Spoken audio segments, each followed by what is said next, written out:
Boutique Care offers you a unique exclusive membership in our nationwide concierge medical services network.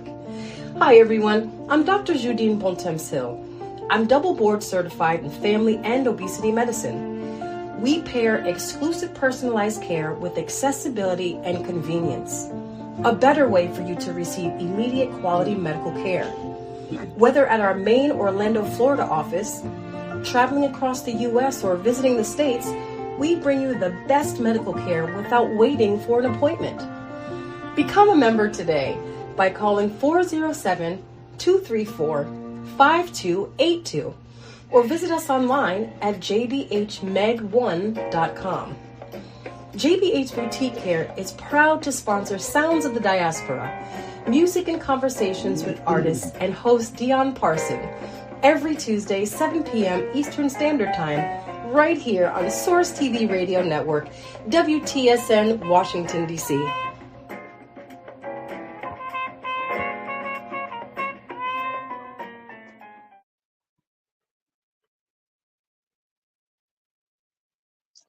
Good evening, everyone, and welcome to this week's episode of Sounds of the Diaspora, artist to artist, a conversation with yours truly, Dion Parson. It brings me great pleasure tonight to have this wonderful and amazing musician on the show. He's earned critical acclaim both nationally and internationally, and he's a trumpeter, he's a composer, arranger, and an author, amongst some of his many credits and talent that he presents. Please join me in welcoming to the show, Mr. Jeremy Pelt. How are you? I'm good, Jeremy. How you doing today? I'm doing great. And before we start, I don't want to hijack your show or anything like this, but I'm going to say this right off the top, all right? You know, I've always, for all the listeners out there right now, I'm truly honored to be here talking with my big brother, Dion Parson. We were just talking before we went live about the recording that I appeared on your recording on the 21st Century Band. And I appreciated the fact that you gave me a shot when I was very young and I moved to town, and that always stuck with me. And I never forget that. And wow. And I just wanted to say that on record. So thank you. No, man, thank you. I appreciate it, man. I appreciate you making that recording back then, and we've performed many times since then. Not only with my band, but in so many other situations with Elio Villafranca and other folks, man. And you've made your name in New York. You carved your niche, and you're doing great things, man. So it's a pleasure and an honor to for you to call me your big brother, but to know you, man, and watch you develop and to be part of that process and to just create music with you. So kudos to you, man, on the great things that you're doing. Well, thank you. Yeah. I remember when we were neighbors on the same block. Right. actually twice, because when we were living uptown, in 157th and Manhattan Avenue, we were like a block apart. Yeah. And then I moved from up there, and I moved to 117 in Lenox, and then shortly after that, you moved on the same block, like maybe like 4 or 5 houses down the street. I followed you. Wait, where you going? No, I'm going there too. Wow, look at that. I didn't even look at it that way, man. I was just happy to be in great company, man. So it was just fortuitous. It was fortuitous. Yeah. I think you had a family member that owned the property on that block, and then I had a family member that owned property right across the street from your family member. Yeah. And we were both musicians coming up, trying to find our way and figure out stuff, doing our thing, and our families was like, "Hey, come on, we got you." It was like one of the best things for me was my cousin, that owned that building. He's like, "D, man, just go on the road, man. Just enjoy life. I got you." So I never worried, man. I just, and that's when a lot of things blossomed for me, and I watch you do the same, even with your family. I watch your kids born and all that stuff. We were on that same block during that time. It's crazy, right? Yeah. It's crazy. It's crazy. And, we stayed in touch all of these years, and been through a lot, with our good friend. We was just talking about Dwayne Burno, and his son is going to college now. Wow, yeah, Quinn. Yeah. Yeah, man. Time flies, man. So time flies when you're having fun. Well, Jeremy, man, you're on the show, and I know our audience all around the world is like, okay, who's this Jeremy Pelt? You guys are here, talking to each other and reminiscing. But so who's Jeremy Pelt, and how did you get into this music? Why did you choose this? Yeah, I think it chose me. yeah, I hear you. And I mean, that sounds very cliche, right? Like every artist says that, like it chose me. But I mean, they say it for a reason, and I say it for a reason because it did. Right. Before that, when I first started playing, I was very much into classical music, and I thought that was the European classical music. And I thought that was the route that I was going to take. And Okay. not only was I in the trumpet, but I was in the conducting too. So I was really into it. And I didn't really discover jazz until, further into my exploration and into playing. And as soon as that happened, which was, when I was 15 years old, then European classical music, it didn't disappear. It wasn't like, okay, I'm done with you, but it was just like now the forefront was jazz, Right. and and that's what I mean by it chose me, because it was just like, because sometimes it gets to people, and you're like, oh yeah, this is something that I could dig, but still for other people it's like, okay, now this presents itself as a calling. Right. And that's what happened with me. It was just like, okay, this simply is what it is. And if you talk to my mother, or my high school teacher, who, actually I don't think is alive anymore, but, certainly my mother, she'll tell you that it was just like, it was night and day. It was just like, okay, as soon as I heard it, I was, all my little allowance money and everything was going towards getting CDs and tapes.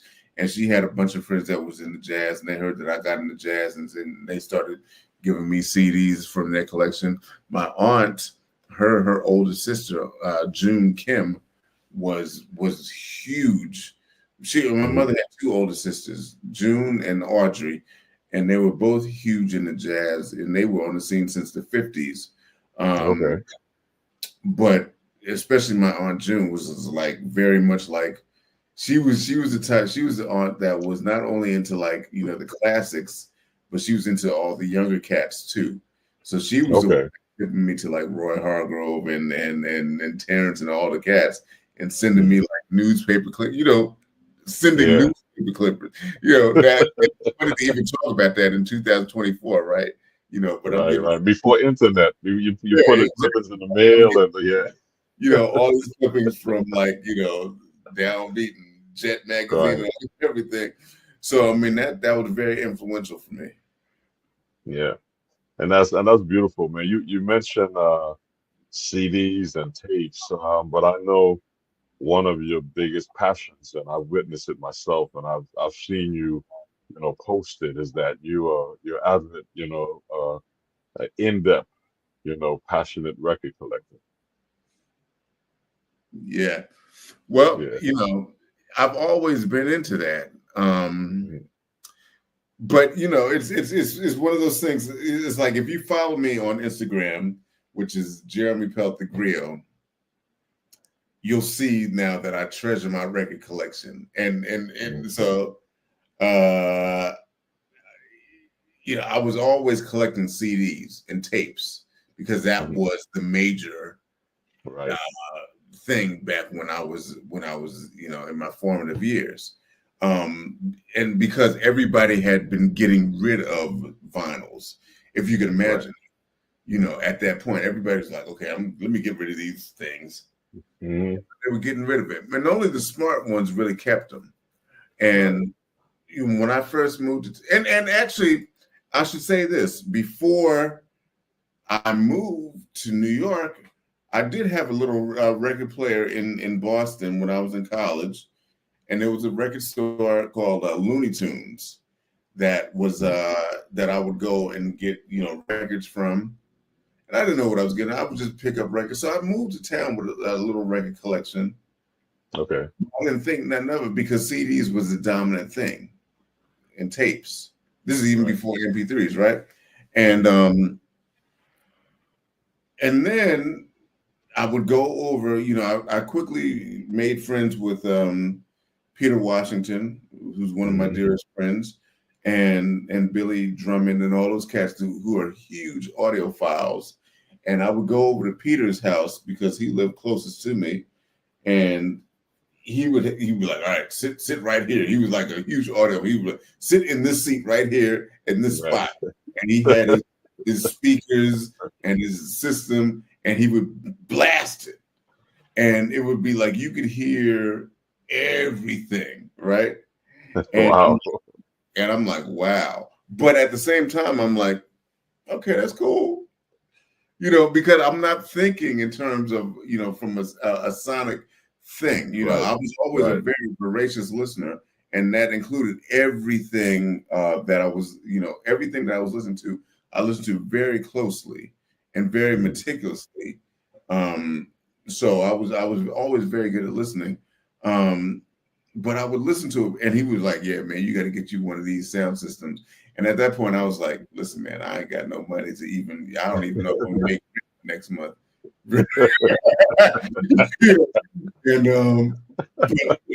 so it took me like a good, I'll be honest, because we go from, single life to, now I'm married and I've got kids. So now I definitely can't afford no sound system. Then I get divorced and then I'm moving back in town, still can't afford it. Then I have another child and I'm with, and we, moving in and we don't have no space for, so it took me like, and then, after that, I moved into my own space. It took me, I would say, about a good 23 years before I actually got a record player and like a sound system, because that was the first decision I made after I moved into my own spot.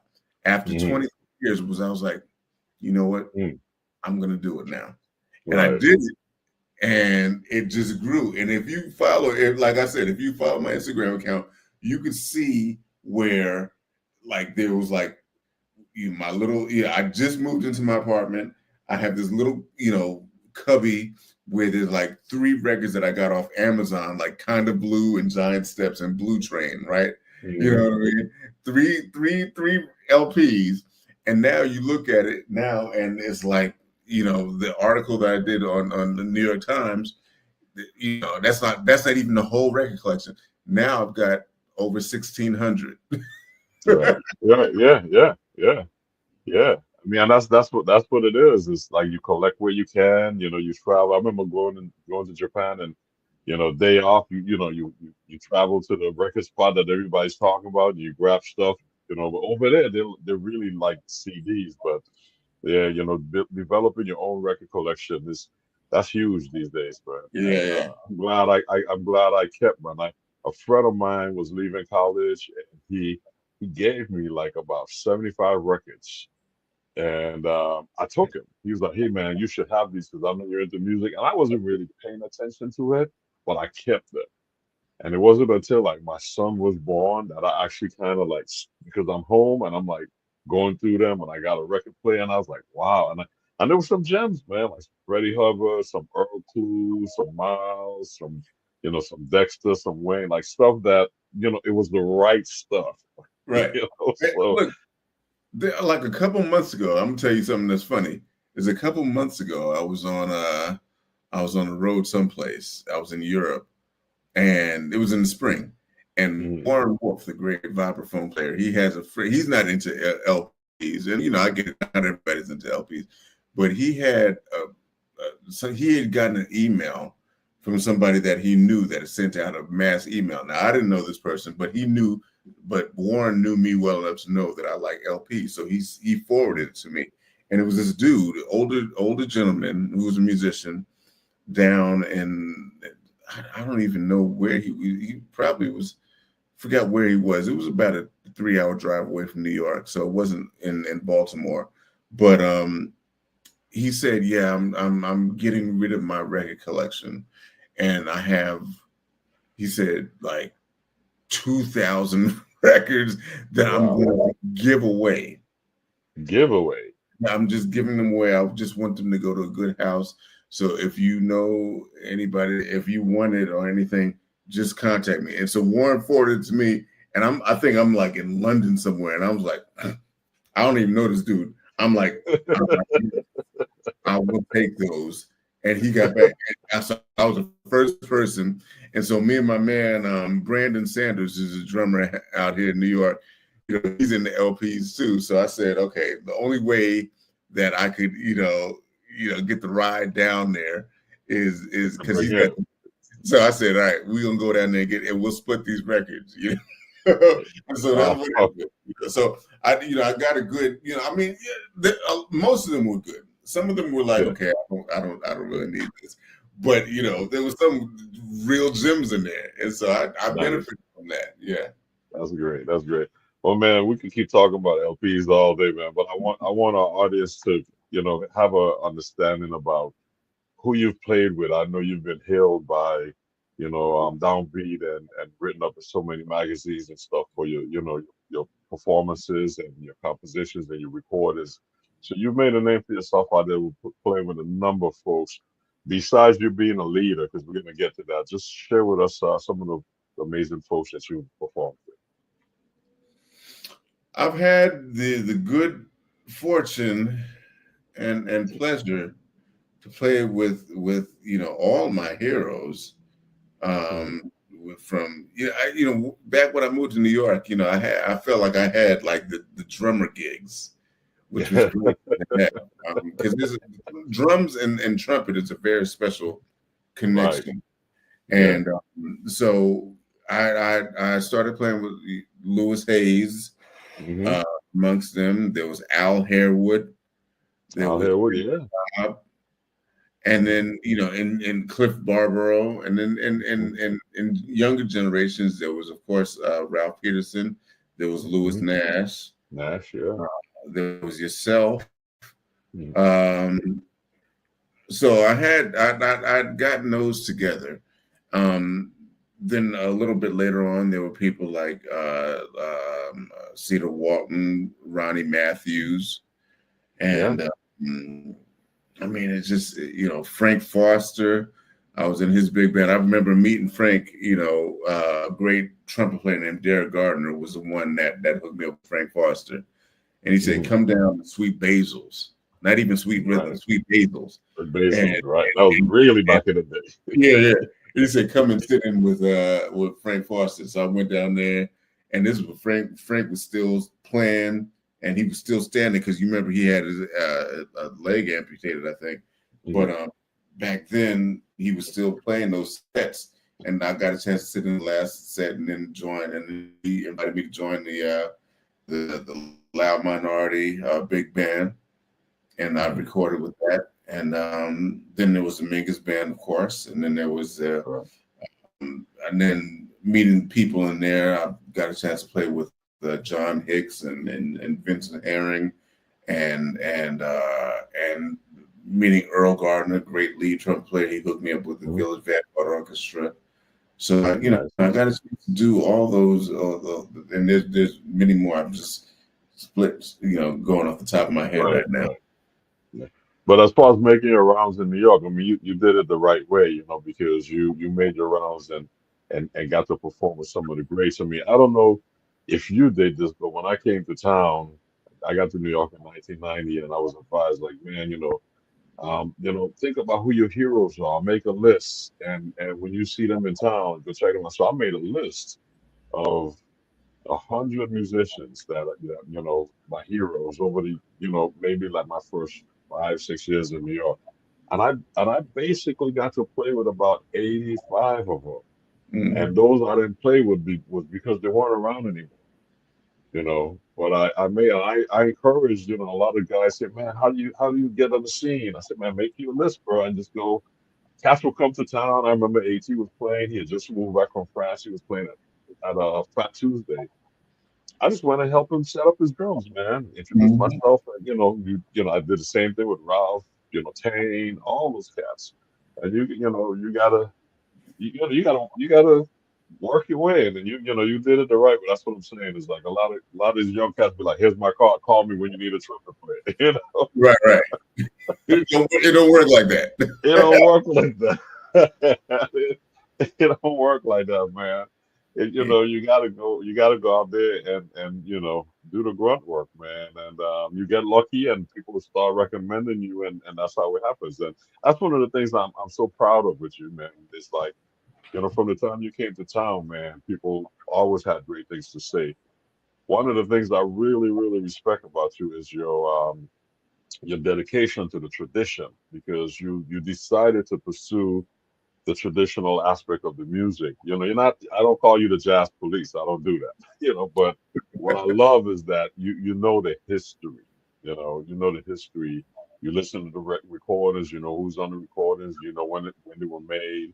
You know, to some extent the studios, the engineers, but you know the history. So when you're talking to people, like I've seen you and heard you talk to students, and he's like, hey, listen to this record. It was made this time, and this is what's on it, and this is the information you need to get. A lot of cats can't do that, you know, and that talks about your commitment to the music. Well, you know, I think it's important, and it's funny that you mentioned that right now, because I was thinking about that very thing um, this afternoon, just in terms Mm, of I was having a conversation, you know, because somebody was asking me about my kids and if they're musical, and you know, my son, who's the eldest of them all. I've got three kids. My mm, son Milo plays the trumpet, and now he's picking up the electric bass and everything. And then his sister Charli is playing the flute, and my youngest Amma is playing is plays a little piano, but really wants to sing. And right. I was describing the approach that I have with them, which is really hands off, because as you know, and I marvel at how you are with your son, and how a lot of jazz parents are with their kids that are really advanced and getting advanced in it, because I the thing is, and they don't live with me full time. Um, Mm, I I just know that the minute that I started to, when they first started, like my son, for instance, when he first started getting the trumpet, I was like, yeah, and this is that. And as soon as I did that, he was like, yeah. so I'm like, okay, so that approach doesn't Ah, really work. I don't want to yeah. slow him. So I learned from him that, you know, it was just like, you know, if you keep doing it until you want to do it, I'm not Right. gonna really get on it. But at the same time, um, I am very intense. Mm, And that's because I've learned a lot about the music, and I have this attitude of, like, if you're going to learn it, be right with the shit. right. Excuse Yeah. my Right. French. Yeah. You You have know, to be, same thing, man. Same you know, thing. Yeah. You got to. it's you have to be like, okay, like, you know, like I listen to, you know, some younger players that are out here, or that are, you know, burgeoning on their careers, and I realize that today is not the same as when you and I came up. And even though me and you, in different generations, age wise, we're still Mm, in the same generation that is that that right. traditional generation. Right. Yeah. Yeah. And I think about it, because when I see younger generations now, the focus is not where it was when we were coming up, Right. and the forebearers are not here for them. That's yeah, and Like, that's yeah, yeah. and The so apprenticeship. the apprenticeship is kind of, yeah. Exactly. That was a word that the musicians were using. I'm sorry for cutting you out, but that was the word that the musicians was using when I came to town. It was like, man, you got to be part of apprenticeship, Exactly. and you know, yeah. And so, you know, when these cats come up, it's like, I understand, you know, there's two kind of lanes, because if you want to go ahead and learn and really pursue this path that you're doing, and this commitment to original music, I'm there for you. Yeah, Right. go ahead and do this, and try to play something that's not derivative of something like that. I can get it. I get it. There's also a percentage of cats that are coming up that want to learn standards and whatnot, and that's when I kind of get I kind of get labeled the asshole or intense, because really, or as like cats like to say these days, the gatekeeper, because if you are going to learn, and if you have this true love of wanting to learn some standards, and you're just messing around and you're not learning them in the correct way, right, I've got something to say about it. And that's kind of where I get, But that's what I'm saying, is like you've done it the right way. You know, you play with the right cast, and they've taught you, they've passed that information on. Again, that apprenticeship, like AT sat me down with that. You know, a lot of great cats like the Michael Carvins, and you know, these cats out here. You know, even Elvin Jones, man. I had an encounter with Elvin Jones. I'm not gonna get into it right now, but it was one of those things that it was looking so wrong, and it turned out to be so right. And I got off the drums, and he hugged me and kissed me, and so Cass was like, "Damn, D, wow, Elvin likes you," it's because stuff was being done the right way, But it kind of lead us into the next thing I want to say. Like, if you talk about doing it the right way, if you want to sit at the table, yeah. I mean, if you want to sit at the table, you got to know what you're talking about. Yeah, now I just feel like, I mean, if I think about cats that are trying to be out here, and I'm like, man, learn the melodies to these songs.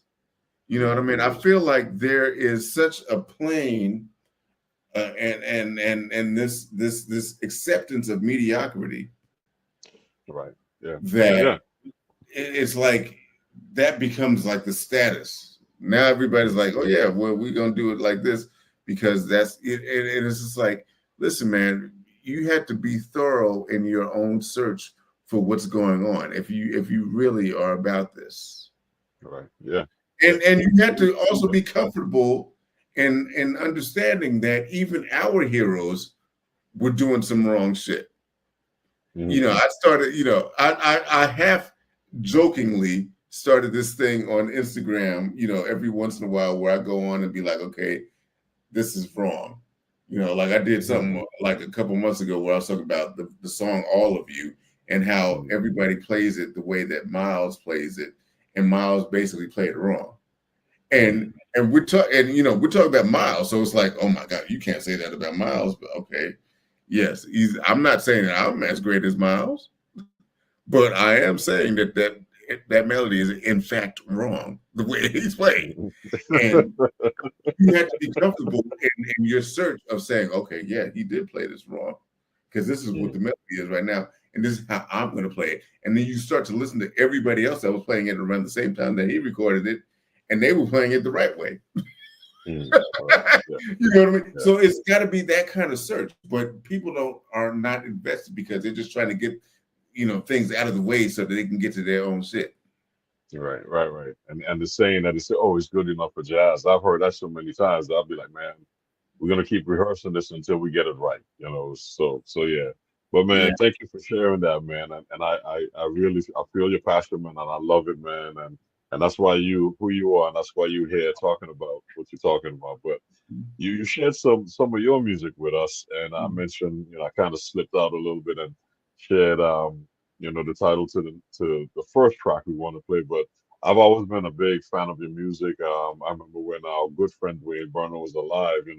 Dwayne and I used to jump on the phone at night and talk music for hours. And when he was playing with you, your projects would come out. He's like, yo, man, check this out. Check out what Pelt just put out, and we would sit up and talk about your music for hours, bro. I don't think you even knew that, man. But you shared some music with us, and I want our listeners to start hearing some of the things you're talking about, the uniqueness and the sound that you have with your project. So the first song you have is it's entitled "A Seat at the Table." Let's play it, and then you can tell us about it and who's on it. Okay, let's check out Jeremy Pelt, "A Seat at the Table."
I don't think I wear a label. I'm not an activist as such, but I am a proud black woman in an industry where black women have had to struggle for a seat at the table,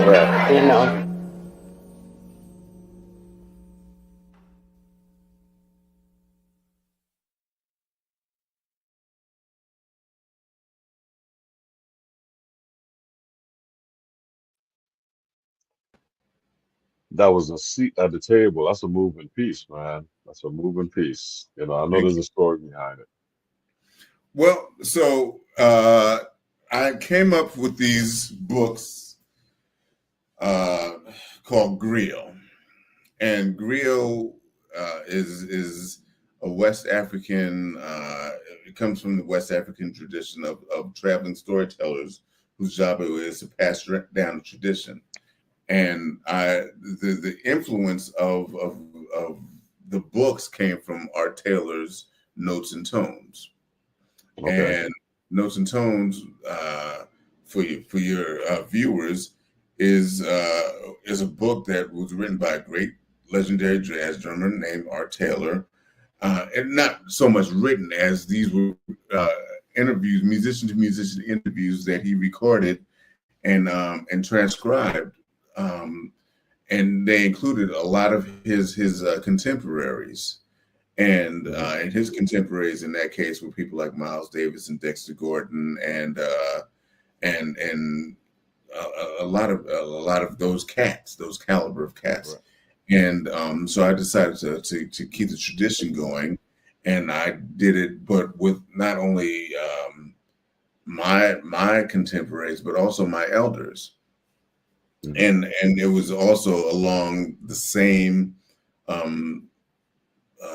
subject matters, because a lot of AT subject matters and on those books really centered around the socio-political aspects of blackness and being black and playing this music. And so when I started and embarked upon doing that, it was my intention to really capture the interviews of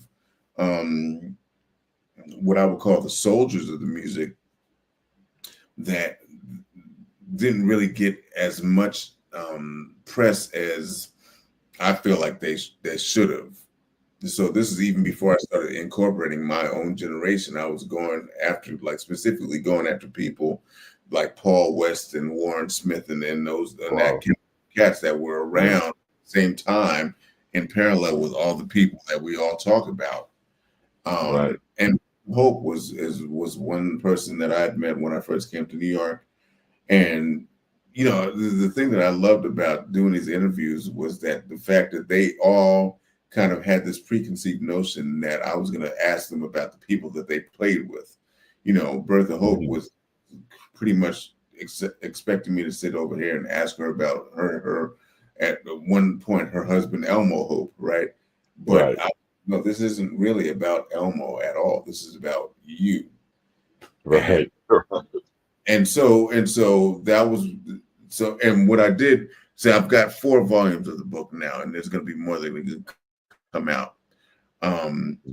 But for the first volume, what I did was I wrote music to some of the sound bites from those interviews, and I incorporated that into a CD that came out in tandem with the book, which is what you just played right now, Griot. So the book is called Griot, Examining the Lives of Jazz's Great Storytellers.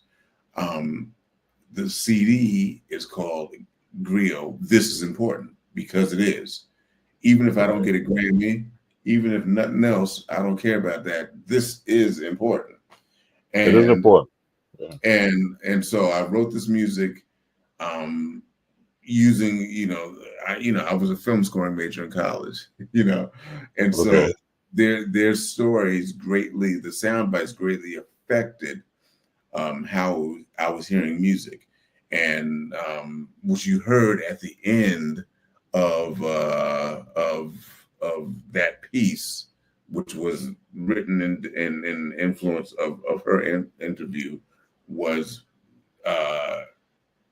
her answer to one of the questions that I was talking about, that I asked. And so that's when she said, I'm just, a Black woman, playing this music that is trying to get a seat at the table. Right. Beautiful. And she's the hero. She's the legend. I've had the pleasure of playing with her many times, man. And she's a wealth of knowledge. So you've started off the book with someone that's carrying the torch. Absolutely. Yeah, and I just want to add to that. Kudos for doing that, man. It's great. I had the pleasure of knowing AT very, very well when he moved back to the States. We lived a block away from each other, and I used to go by his house, man. And he had those original interviews on reel to reels. And every once in a while, you'd be like, "Hey, man, check this out." He would just run it, because when he did it in France, he would be cooking lunch for the cats and stuff, and it was just sit down talking.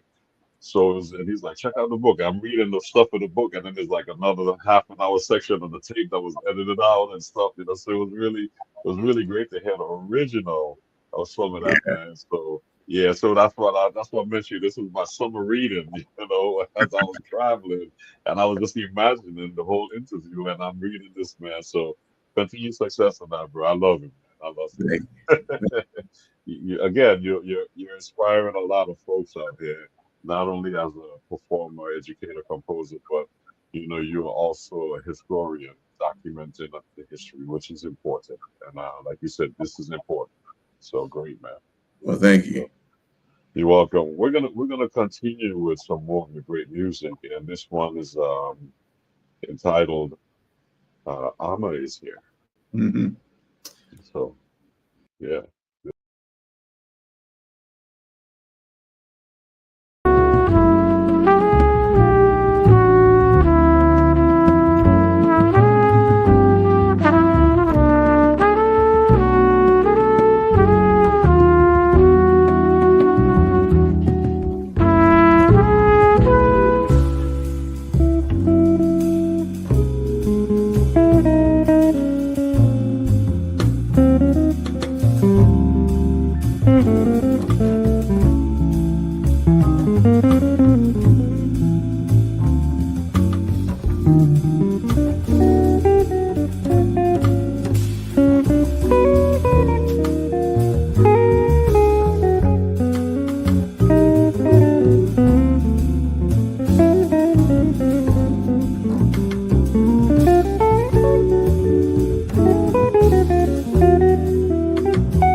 Alma is here. So who's Alma and who's on the recording? Amma is my youngest child and my second daughter. She'll be 8 in a few months. And Nice. you know, I think I mentioned that all my children are musical, and she was taking piano lessons, and I wanted to write something that I thought that she might be able to play. And so the you know, the melody was just really just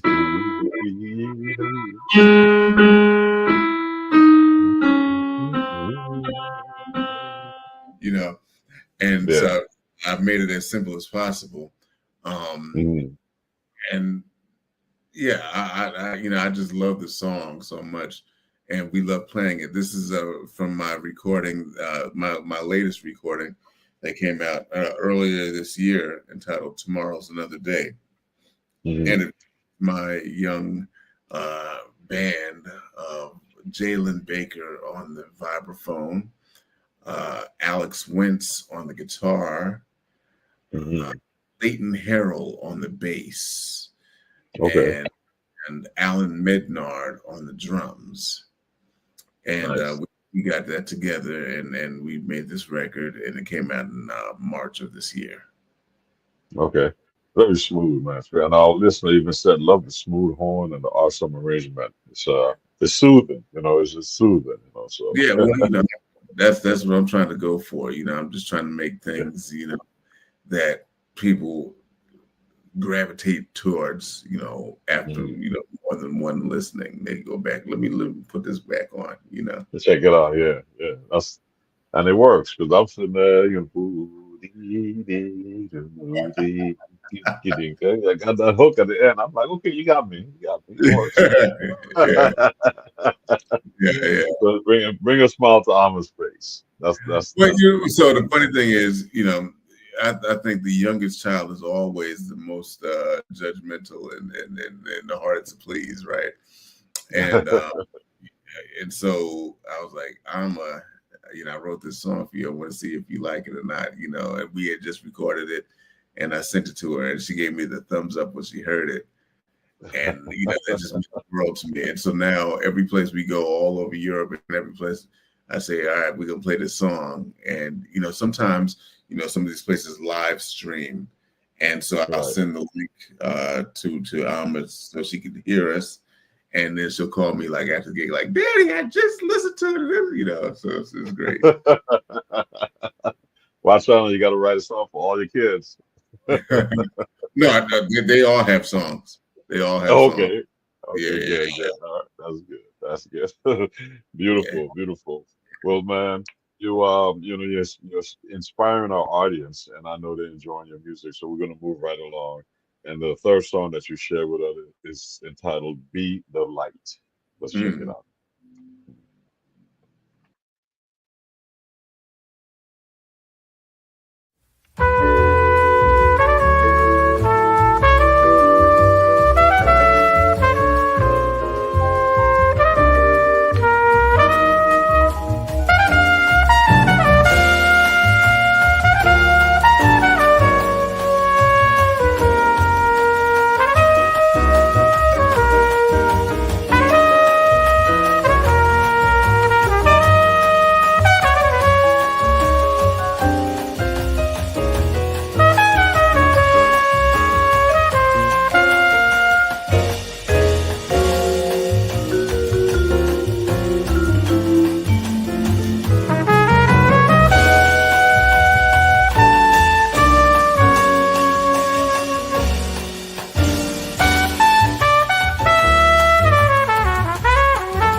light. Be the light. Yeah, man. You got some fans, Pelt. You got some folks who really digging your music. They like say, you're a bad dude. Play that thing, bro. Yeah. Well, thanks. You know, that was a song that was actually inspired by somebody that you and I both play with, Mulgrew Miller. Okay, and yeah. He wrote a song that I think he originally wrote for Art Blakey called Second Thoughts. You remember Second Thoughts? Mm-hmm.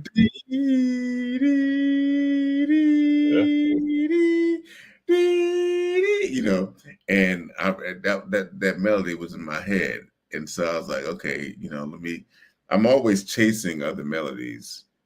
Mm-hmm. You know, maybe not always, but a lot of the time when I'm writing, I'm always chasing, you know, like, you know, something I'm hearing that other people wrote, and I was like, okay, right, you know, I could put a variation on that. Right. Yeah, that's you know, inspiration come from different places, and yeah, man. And I know you got a lot of melodies going around in your head all the time, so yeah. It's swirling. Yeah, well, keep it coming, man. Keep it coming. It's great music, and it's such a beautiful vibe, and the stuff that you're bringing out there. So just keep doing what you're doing, man. But we have time for one more, and I'm gonna squeeze this one in, and then we're gonna talk about it briefly. But you know, we are enjoying your music, and we're enjoying the time here with you. So we're gonna wrap things up with this last song, and we'll come back and you share that with us, and then some last thoughts for our audience. So this song is entitled Earl J.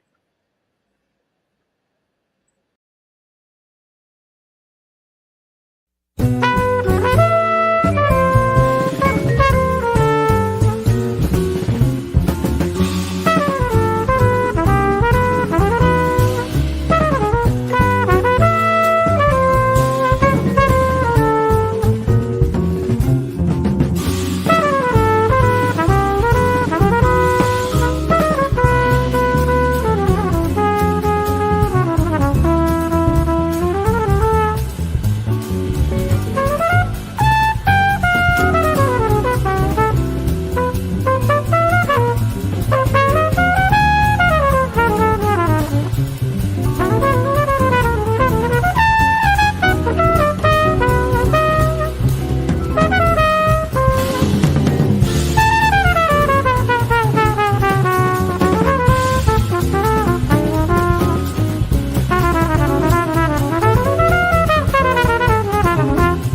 Yeah, man.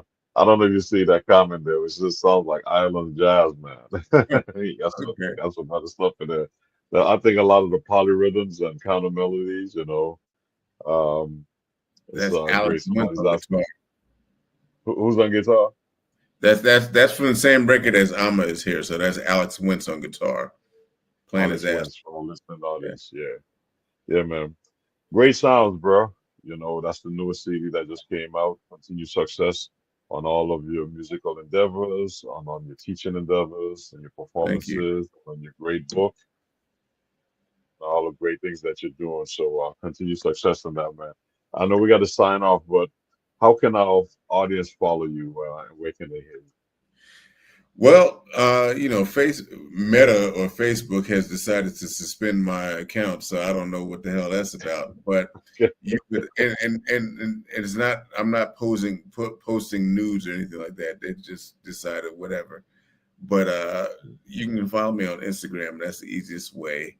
At Jeremy Pelt the Griot, GRIOT, and I'll be there. And yeah. You could go to my website and jeremypelt.net, and that'll connect you through all that. I'm also on X or Twitter, JP the Griot, but I'm usually more active on Instagram. And if you want to check out the book, you could just go to my website or Jeremy Pelt the Griot and click on the link in the bio, and it'll take you straight there. Great. So it's a lot of places that Jeremy can be found for our audience to check him out. So please follow him and like him and support him with all the great things that he's doing, man. So Brother Pelt, again, continued success to you, man. All the great things you're doing. It's such a pleasure having you on the show, and an honor, and just catching up with you, man. So you be safe, and look forward to hanging some more soon. Thanks so much, man. Thank you, everyone, for joining us tonight, man. We had a great time with Jeremy Pelt. Until next week, we're going to have just as much fun with another great, amazing musician, another friend of mine, someone that I've toured with for many years with a whole bunch of folks, and the great Gerald Cannon. We look forward to having you join us again as we bring Gerald Cannon to the sounds of the diaspora. See you next week. You guys take care. All the best. Good night.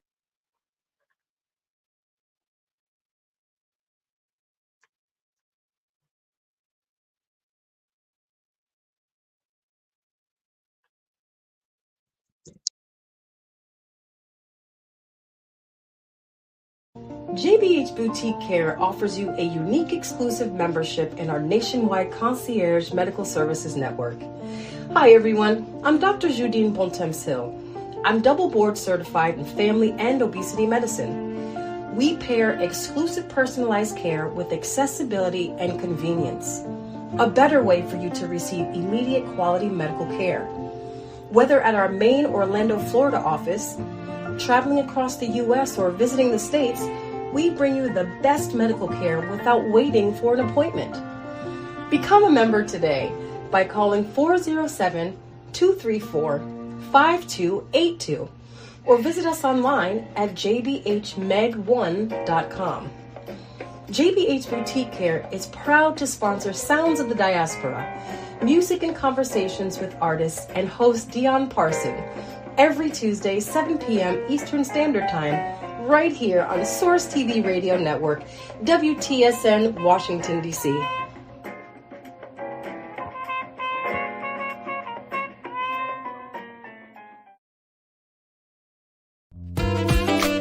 What does it mean to get